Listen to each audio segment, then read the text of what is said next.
And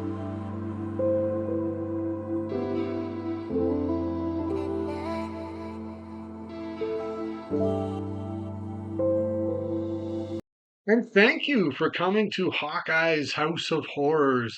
And if this is the first time you've seen any of my videos, thank you very much for giving me a check out here. And if you are returning, I appreciate that. Thank you very much. I would just say, get it off the top here. Um, if you do like this video, I would appreciate it. Hit the thumbs up, hit like, or subscribe. I certainly have other videos on here doing movie reviews. And if you want to comment on anything about this movie or well, whatever, that would probably be the best. Go ahead and do so. It'd be good to talk about this film in particular if you'd like to. So, I am Hawkeye. I apologize to anybody out there who has been waiting for perhaps for another movie review or to see which one I would do next. I apologize. I haven't done a whole lot this winter. One thing I've been doing during the winter is I actually am shooting other videos for YouTube. Has nothing to do with movie reviews or film reviews. It actually has to do with the Toronto Maple Leafs. For if there are any hockey fans out there or Toronto Maple Leaf fans, it's Maple Leafs Man Advantage. Those are the videos I shoot for that. But if you couldn't care less about hockey, it's okay because I'm going to do a movie review here. And just to give you a little story here about other things I'm going on, other things I'm doing during the winter. I didn't see a whole lot of films this winter, um, but this is a story that tells you to always listen to your wife. That's what you should do. My wife came to me with the idea of extending our cable TV package. We had very basic cable, so we did so, and I'm enjoying it. She doesn't really watch TV a whole lot, but a couple of things I'm able to get on my TV now are sports, and I got a lot of movie channels, which is cool because some of these movies I'm not able to stream or I don't own already. Some of them I've seen, some of them I haven't seen, and lately I've been watching a lot of movies that I'm getting off the TV and taping them or whatever on my PVR and watching them when I'm able to. So that's been cool. So some of them I've been watching, and hopefully in the future maybe I can do a review for some of those films I've been watching. But anywho, I'm gonna do a review here for a much more modern film that came out last year, 2024, and that is Furiosa, a Mad Max saga. This is the latest film in the Mad Max series. Certainly, George Miller still is at the helm. He did all of the other Mad Max films, but this is the fifth in the series, and this will be the fourth one that I will review. At some point, I will certainly do the original Mad Max, but this is the fifth one. I've seen it a couple times now. I saw it in the theater with my wife when it originally came out to theaters. And this is it. So this one was written by Nico Lathuris as well as Miller. They actually had written this film way back before Fury Road. This was actually a backstory for the Furiosa character that was played by Charlize Theron in that film there. This one is played by Anya Taylor Joy, uh, different actor, but same character. So this was her backstory. So Miller decided to go back and do a film really about Furiosa. This is what this film is about. So there you have it. And now this film was released on May the 23rd, 2024 in Australia. The following day, May the 24th, 2024, in the United States. So Australia got that 1 day advance for this film. Now, as I read, supposedly when this was um, shown at the Cannes Film Festival, it got a 7 minute standing ovation, which is incredible. Um, I personally have never done that to any film I've ever seen. And some films I do give an ovation for, even in my own house. I have done that. I've never given a 7 minute standing ovation. So the question needs to be asked to me: is it that good of a film? No, it's not. But I highly recommend it for certain people. Now, it was distributed by Universal in Australia and New Zealand, and I believe it was Warner Brothers everywhere else. So I'm not from Australia or New Zealand, so it would be Warner Brothers. And I got a copy here. I went out and I purchased it on DVD. There it is, Furiosa, a Mad Max saga. I didn't get the Blu-ray, got the DVD. It's still impressive for me. Anyways, but I got the DVD right there. I think there's extras on there, but I haven't even gone through it all. I just saw the film. So yeah, add that to my collection. Um, so now this one is a long one. Mad Max films, well, the first couple were like an hour and a half long. And then they just seemed to get longer and longer. Then it was an hour and 45 minutes, and then 2 hours. And now this one is 148 minutes, so almost 2.5 hours. Um, that's really long for a Mad Max film. In my opinion, I'm fine with that. I'm totally fine with 2.5 hour films as long as there's enough going on or enough story or enough to keep my attention. Totally fine with it. It's once you break that 2.5 hours to me. I'm not saying it doesn't work. Like the Lord of the Rings films, there's a great example. Sometimes it can really work, but sometimes it's just getting too long. And this could be a problem, perhaps, for some people. This may be way too long of a Mad Max film. But personally, in my second viewing, when I watched this, I felt like I could actually sit for another half an hour. But, they didn't have that story going. This is as long as it was, but it was just, hey, I didn't find this too long of a film, and I didn't find it too long in my initial viewing in the theater either. Now, this film had a budget of $168 million.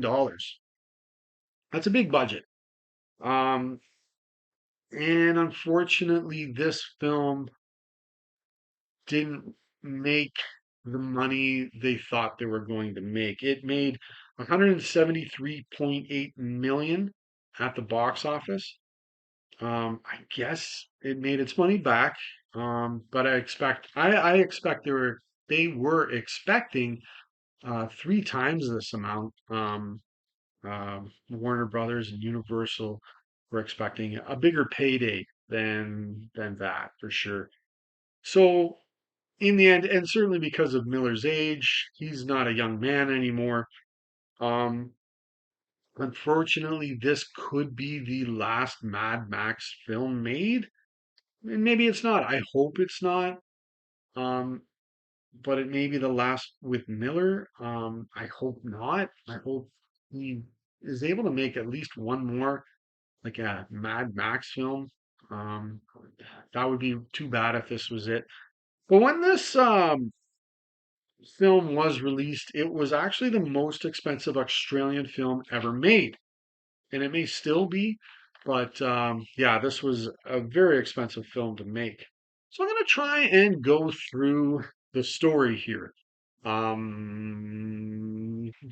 condense it as much as I can, and I might even cut the end off because there's really something going on in this film that um, doesn't really happen in a Mad Max film, and that is there's a lot of story going on in this film, which is fine. But because of that, it does take away from the action, the incredible action. It can take away from that because you're not busy doing it, but you're spending your time sharing your story or sharing the characters in the story. Another example was Mad Max Beyond Thunderdome.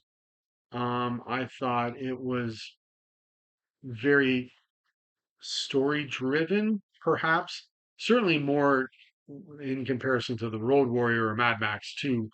Um, but there is a lot of story going on in this film. So we start the film. We see Furiosa as a child. And it's played here by uh, Alia Brown. Um, and I gotta say, I thought she was great in her performance. Um, and really, on my second viewing of the film, her performance really came out to me, and I really enjoyed her portrayal as a young Furiosa. So she is with her friend Valkyrie. They're picking peaches away from their settlement. And while they're in the process of doing this, a gang that's on bikes called Raiders, um, they're there, and unfortunately, they get a hold of Furiosa. They kidnap her, and they're going to take her back to their settlement. So, because of this, her mother, played by Charlie Fraser, good performance there. She chases after them, and uh, and really a very good action scene to open the film. A bit of a chase, and then when I was in the theater, there was a wonderful sound with the rumbling of the bikes, and the wonderful um, you know, out in the wasteland with all the sand and everything. It was a great visual experience as well. Now, this is the only Mad Max film I've ever seen in the theaters, and it's a shame. I would like to see every one of them someday in the theater. That would be amazing. But this is the lone one I've seen in the theater so far. Um, so at the end of the trail, in the settlement where the raiders are coming from, is their leader, a man called Dementus, played here by Chris Hemsworth. And personally, this is, my opinion, I think he might put in the performance of the film. Um, Also because is playing a very interesting character or a very interesting villain. Um, but I really liked his performance. It's good. I really enjoyed it. Now, to describe Dementus, to me, I would go as far as saying he's soulless, certainly remorseless, and also certainly the villain of the film. Um, but when he's faced with a problem or a situation he needs to succeed in, he really becomes single focused on trying to take advantage of it or come out on top in that situation. Many times during the film, we see how heartless of a character he is um, in what he does. Certainly with Furiosa, uh, prime example, but even her mother, as Dementus ends up killing her mother. And also, Dementus, he's also a cannibal, and I would say he's a coward as well. We see examples of this in the film as well. So, Dementus wants to know where she came from because the person that brings her back to the settlement talks about this it's called the Green Place, but where she comes from, there's life, like the beaches and Um, it doesn't look like the wasteland that they're in. He wants to know where they're coming from, but he's not going to tell him. She's not going to tell him, but they do, as I said, get a hold of her mother who was coming after her to take her back to the settlement, to the green place.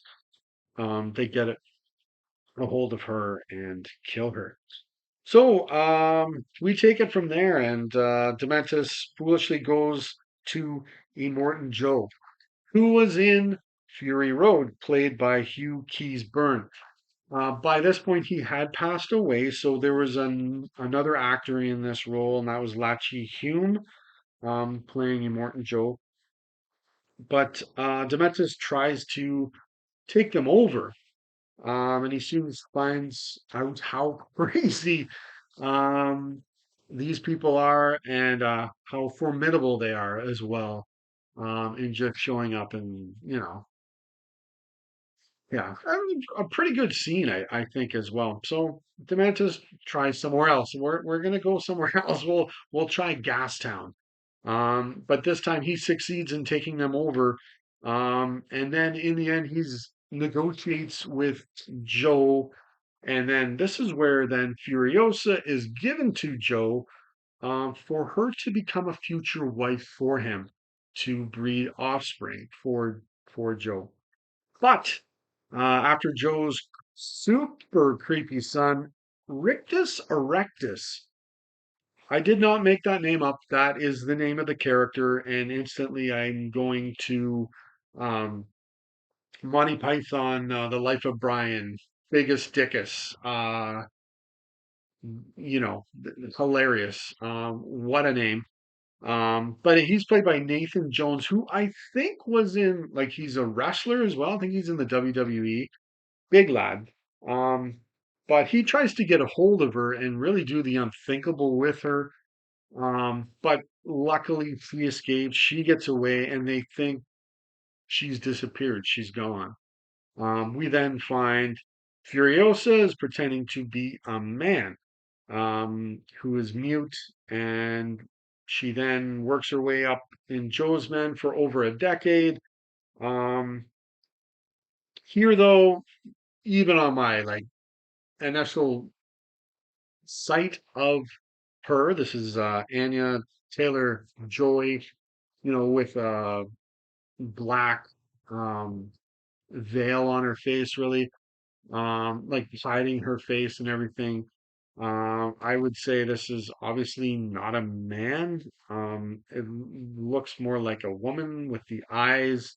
And Taylor Joy's got these terrific eyes. They really do a lot. They're so big, and I don't know, they work really well. And she's in a lot of I think she was in a lot of horror stuff. Like I think she was in The Witch. I remember that. That was earlier on in her career. I really enjoyed that film. Um, but yeah, her eyes do a lot. But when I look at that, I'm like, those kind of look like women's eyes. But that and her stature, I don't know. Just to me, I could tell, okay, this probably isn't a man, but I don't know. Maybe it is. But anyways, I let that slide. I'm not like, oh, this is terrible, because I can tell that's not a man. Anyways, in the end, she becomes one of the drivers to Gastown. And this is where we meet Praetorian Jack, played very well here by Tom Burke. And it's also a character I really like. I could actually see back in the day just taking an actor from way ago and putting him in this role. I could totally see Steve McQueen play this role. It's like, I don't want any lines, just I want to look cool kind of thing. Um, but yeah, I really like this character. In fact, I would say I might like this character the most in this film, is this particular character. Really like him. Um, so yeah, Um, and then the two work together, driving these trucks to Gastown and back to Joe. I'll leave it And there because I've been really going on a lot of here about the story, because there's a lot to the story, for a Mad Max film. But there you go. And really, in the end, Furiosa wants to get a hold of Dementus because of what he did to her mother. So that's the whole thing there. Now, an interesting thing in this film is there's actually five chapters. It comes up on the screen stating the chapter and then in the name of the chapter. I really like that about this film. I hope it doesn't scare certain people off. It shouldn't. If you like Mad Max, that shouldn't scare you away at all. Um, Now, this film was meant to be shot back to back with Fury Road, but sadly, this did not happen. I think what it was is I believe Warner Brothers had owed Miller money, um, George Miller, for that film, and it just took a lot of time to get that worked out, a long time, because it's like 10 years or so between the two films. That's a long period of time.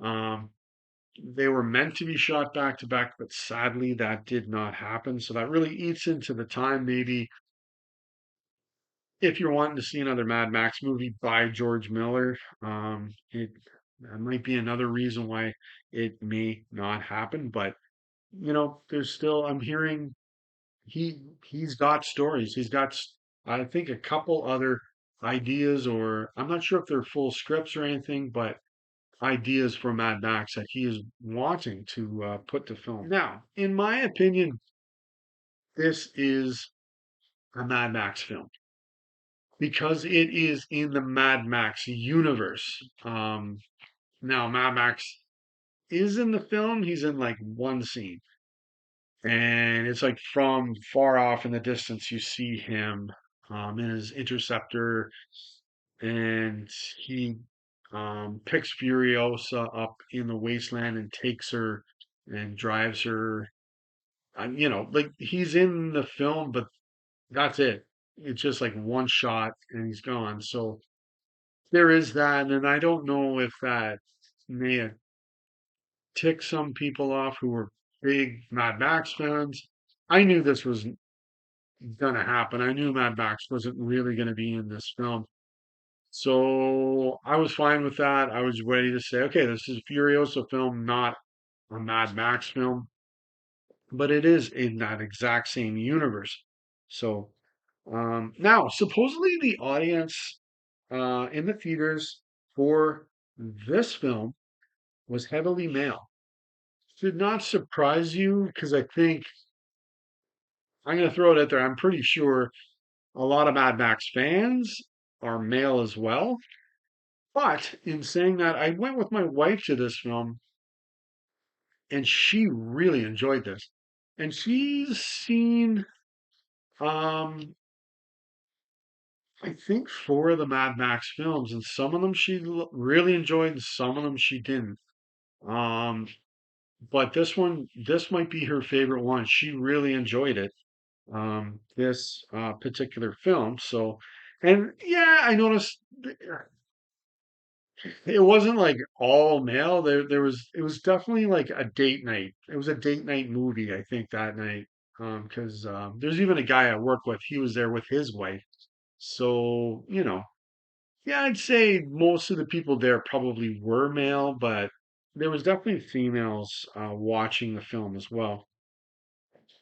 But I'm gonna say personally, I find like Fury Road, this film has some strong female characters that I really enjoy. I enjoy seeing any kind of strong character in film, but I think there's some strong female characters here going on in this film. For example, in Furiosa's gang, or like the settlement she's from, that group, they're warriors and they're female warriors. They're able to do everything you would need to do as a warrior, or you know, um, being able to fend um, their land if they need to, or it's her mother that comes after her um, to try and get her back from Dementis and bring her back to the settlement. But she's a very capable warrior, absolutely. And what makes the film believable? um, for me, and really getting into the strength of Furiosa. Um, and Played here mostly by Taylor Joy in the film. But I really enjoyed her performance as well. Um, she really did a good job. Yeah, it was, the performances in the film are certainly a draw for this film, in my opinion. Some really good performances going on. But what makes her character so believable is you see the horrors that Furiosa is going through to create her character, and also for you to understand her, and then as well as understand her actions, um, and understand why she is going to be doing what she's doing. Um, so I think that it makes it believable, in seeing really the horrors and that she's gone through, and she's just a child, and the terrible things that she goes through. Now, this is shocking to me. This film was not nominated for one Oscar, not one. Um, that was shocking to me. Um, the sound I thought was terrific in the theaters. The effects were fabulous. Um, didn't even get a nomination for either of those. And I'm like, seriously? I certainly haven't seen every film of that, of last year. I don't even know who won for either of those, but it's like that wasn't good enough to get a nomination. I'm really questioning that, or even a performance or two. There's some really good performances in this film, as I said. Um, Now, the film does in fact have a more harsh look to it, perhaps maybe than Fury Road. It was a different cinematographer, um, in this film. Um, and what was going on is they were actually using artificial lighting, um, due to it being mid El Nino, um, which gave them unpredictable weather and heavy winds. So they were actually creating an environment outside, which is crazy. That's really cool.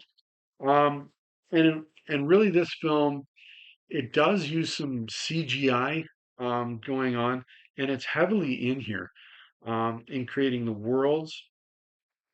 Whereas in the first three, that absolutely was not going on. That was like 1979 through 1985.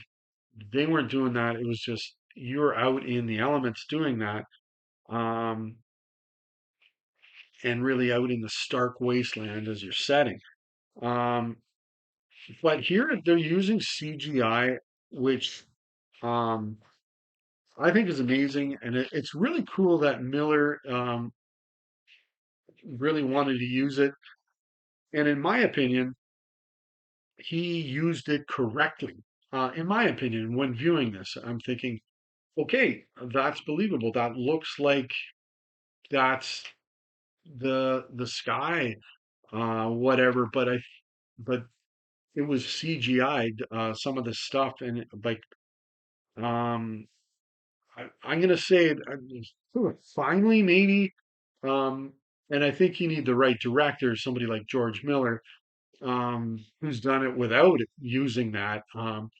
But the CGI is getting to a point now where it's actually, um, seamless, sort of like with what's really there and what's not there, or a blend of the two. And using, Miller, he's a great director, so, he was able to use it correctly. And it seems like CGI is now at a point here where it's like, okay, this is kind of what I've been waiting for since back in the 90s when it was starting to really become heavily used, and a lot of it didn't look very real. Um, so that's very cool to me, for sure. Um, Now, like another thing, that was CGI too, or like I'm gonna put it in that box. is there was a blend between Brown and Taylor Joy's faces together as she ages, like more of Brown and then more of Taylor Joy's, but the blending of their faces. That's really cool. And it looked very real. That to me, that was used correctly. It seemed seamless to me. In doing that, that was really good.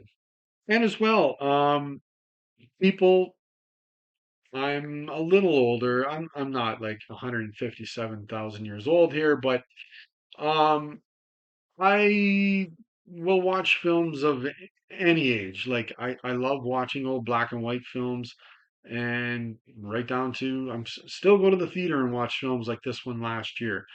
Um, so I can watch films from any era, but this one definitely has the look and the feel of a video game. And I'm not putting the film down by saying that. I love video games. Uh, in fact, I didn't grab it, but I got the Mad Max video game for my PlayStation. Very cool game. I would recommend that to any Mad Max player. I don't know what else it's on beyond PlayStation. Got to be available, hopefully, on your console, whichever one you may have. Um, but yeah, I love video games, but this has that feel to it. Um, and I think Miller's able to do that a lot more effectively, creating that because of the CGI, perhaps, and able to let it perhaps flow like a video game would. Now, the music in the film was done by Tom Holkenberg, who also did the music to Fury Road, but this is very different music. And he also did the music to another Miller film, 3,000 Years of Longing. I haven't seen that film. It looks pretty good, though. But the music is super effective with the film, no doubt about it. Now, a few other things. I love, I think, yeah, you get to see it on the back there, right there. I love Dementus's bike. I don't know how realistic it is, but it looks cool. When Dementus rips off Furiosa's arm, that help happens, as we're nearing the end of the film. Um, I'm pretty sure we all know she would just, bleed to death right then and there. Um, but I try not to think about that too much. And okay, let's move into what happens in the film. Now, my favorite shot in the film is near the end, in the wasteland, and Dementus knows that Furiosa is there. Um, he moves, and you see her on the top of a hill in bright sunlight behind him. Great shot. I love that shot there. Really good. So I would say, kind of said this already, but very strong performances, very nice action scenes. There's enough of them in here. But what I think hurts the film is a couple of things. A, there's not enough Mad Max in this Mad Max film. There's that, as well as it's a prequel to, in my opinion, an amazing action film. Um, and while I do highly recommend this, I would highly recommend this to fans of Fury Road, or if you've reached this far and have enjoyed all of the Mad Max films. Um, but don't expect the action of the Road Warrior or of Fury Road. Um, I would say expect heavy story for a Mad Max film. But there's a lot going on here that I really enjoyed, and I would recommend it.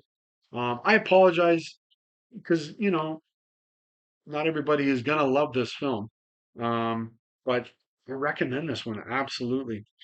Um, but the the final note uh, in saying that, though, is Fury Road. Um, I think Fury Road did everything better than Furiosa, which is really too bad for Furiosa. the film, but it was like the music, the action, um, was so much better, I think, in Fury Road. And in my opinion, I do prefer Theron in the role as Furiosa to Taylor Joy. Not saying Taylor Joy did a bad job at all. She was really good in it, but Theron for me just seemed more believable in the role, playing that character.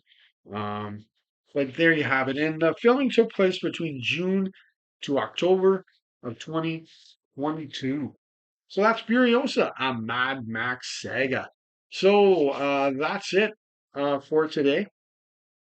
Can't wait to bring you my next review. Hopefully, it won't be quite as long next time. I'm getting ready to here to watch some movies and get back to pumping out some movie reviews for you guys. But until next time, enjoy your movie watching.